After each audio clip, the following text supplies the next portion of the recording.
Oh, hello, good evening, sir. Yeah, good evening. How are you doing now? Fine, sir. All right. Okay. First of all, I want to thank you for telling people what I really meant, because most people didn't watch to the end of the video, and even if they did, their emotions took over their logic. So you hit the nail on the head exactly, and one other guy too, exactly. But everybody is jumping with it because they want to create content with it. So Yeah. the reason why I'm calling you is I want to confide in you, and I want to put a stop to all this. The way I'm going to put a stop to all this, I will tell you. But firstly, let me tell you, since 2022 December until January of last year, not this year, January last year, that news that came out is very, very, very, very true. I approached that stupid boy because this is my second marriage. I approached that stupid boy. I saw him one day. He was shaking like a leaf. And I told him, I said, do you know who I am? He said, yes. Okay, so what the hell are you doing with my wife? He was with a girlfriend. He said about old women. He had a serious girlfriend who wanted to marry. She's young. So all that crap he was talking about, old women and everything. He had a girl that he wanted to marry that I was engaged to. The girl, her name was Precious. I met him and I told him, I said, if my wife is stupid enough to want to cheat on her husband, why would you, a small rat, encourage it? And he went, is that what she told you?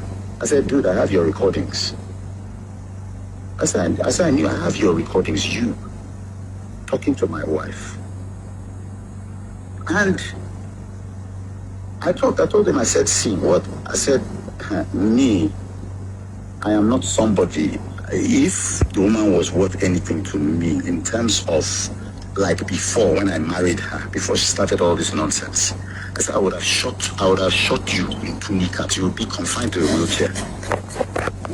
So she's really not worth it to me. Because if a woman can do that to the husband repeatedly, with this same guy, repeatedly, no, I'm just pouring my heart out. I totally get it. So that you understand the thing that I had to go through. I have evidence to burn 2 of them on a stick. I have evidence to burn 2 of them. I have like 6 recordings. I have a text message the idiot sent to me apologizing after that day I met him.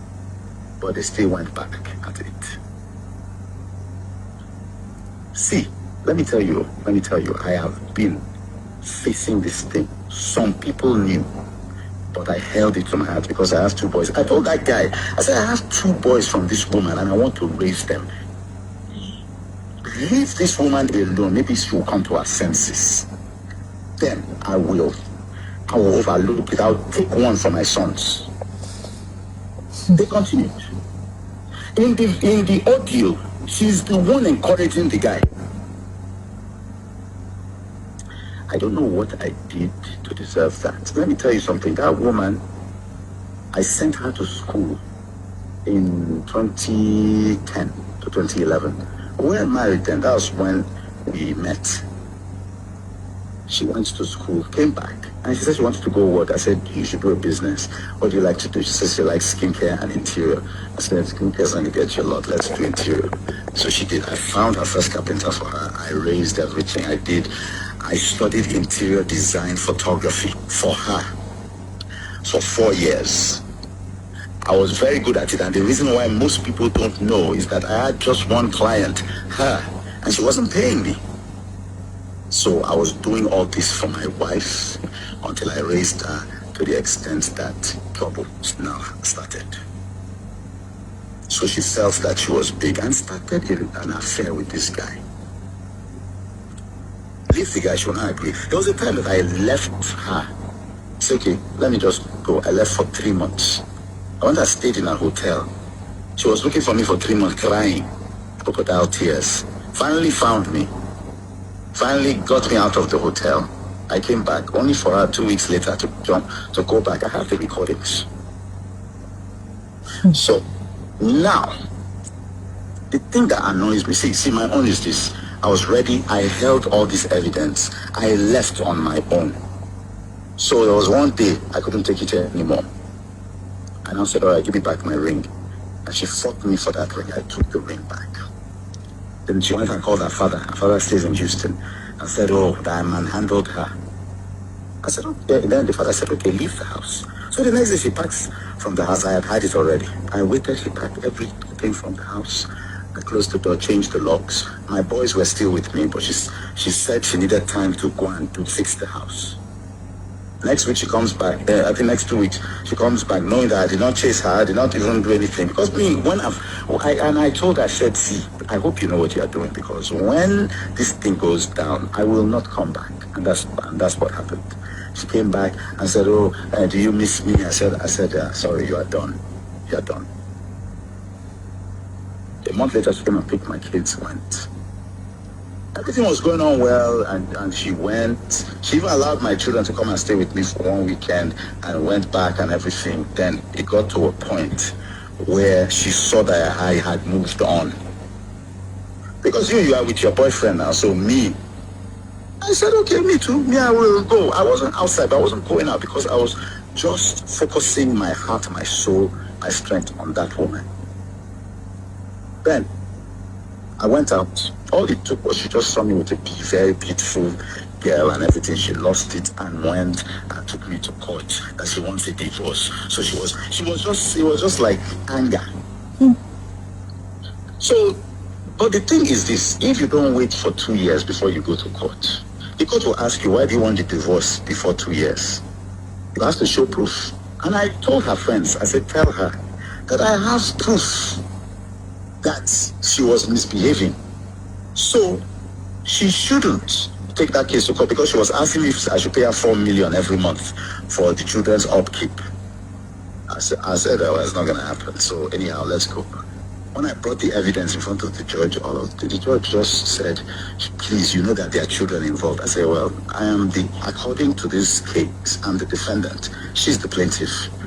So I think you're talking to the wrong person here. I'm merely defending myself.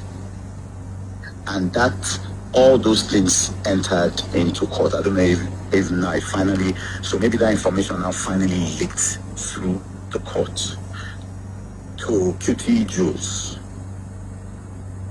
Now, when the thing came out, so I found out that people were thinking that this thing just started now. So I put out a statement that it's 2 years, I've moved on and blah, blah, blah. All of a sudden, she now starts putting the narrative that, oh, it's the guy's team doing it.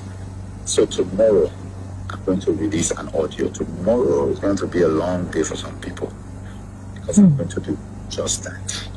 Because I'm tired of being accused falsely. My first wife, when people talk about this malice thing, they think that I'll just come and start keeping malice with somebody. Exactly. Somebody that I love. Why would I do that?